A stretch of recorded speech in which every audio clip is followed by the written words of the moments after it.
ہماری خداوند یسوع کی انجیل مقدس لوکا کے مطابق اس کا 17واں باب 20 سے 25 آیات تک۔ ایک دن جب فریسیوں نے یسوع سے پوچھا کہ خدا کی بادشاہی کب آئے گی، تو یسوع نے جواب میں ان سے کہا کہ خدا کی بادشاہی نمود کے ساتھ نہیں آتی، اور نہ کہا جائے گا کہ دیکھو یہاں ہے یا وہاں، کیونکہ دیکھو خدا کی بادشاہی تمہارے درمیان ہے۔ اس نے اپنے شاگردوں سے کہا کہ وہ دن آئیں گے کہ جب تم آرزو کرو گے کہ ابن انسان کے دنوں میں سے ایک کو دیکھو اور نہ دیکھو گے، اور تم سے کہا جائے گا کہ دیکھو وہاں ہے، دیکھو یہاں ہے، تم مت جاؤ اور پیچھے مت پھرو، کیونکہ جیسے بجلی چمک کر آسمان کے افق سے لے کر افق تک دکھائی دیتی ہے، ویسا ہی ابن انسان اپنے دن میں ہوگا۔ لیکن پہلے ضرور ہے کہ وہ بہت دکھ اٹھائے اور اس پشت سے رد کیا جائے۔ پاک کلام کے پڑھے اور سنے جانے پر خداوند کی برکت ہو، خدا کا شکر ہو۔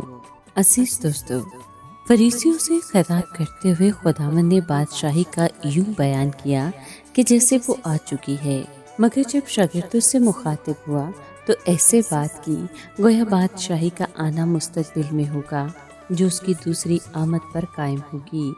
لیکن اس سے پہلے خداوند نے اس عرصے کا بیان کیا جو اس کی پہلی آمد اور دوسری آمد کے درمیان قائل ہوگا۔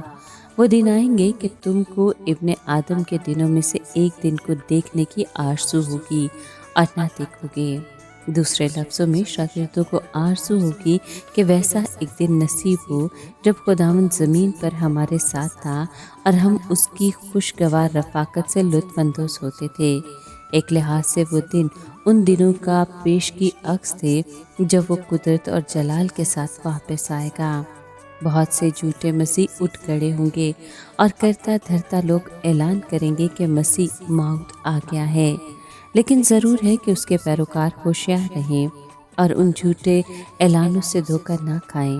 مسیح کی دوسری آمد ایسی ہی دیدنی ہوگی جیسے بجلی کا گوندنا، تاکہ کسی کو غلط فہمی نہ رہے، کیونکہ یہ بجلی آسمان کی ایک طرف سے گوند کر دوسری طرف چمکتی ہے تو سب کو نظر آتی ہے۔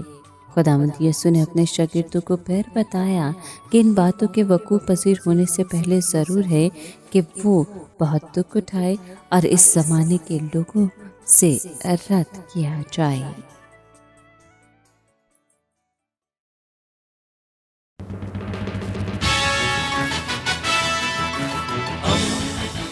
دوستی کا پیمبر، ریڈیو ویریتاس ایشیا۔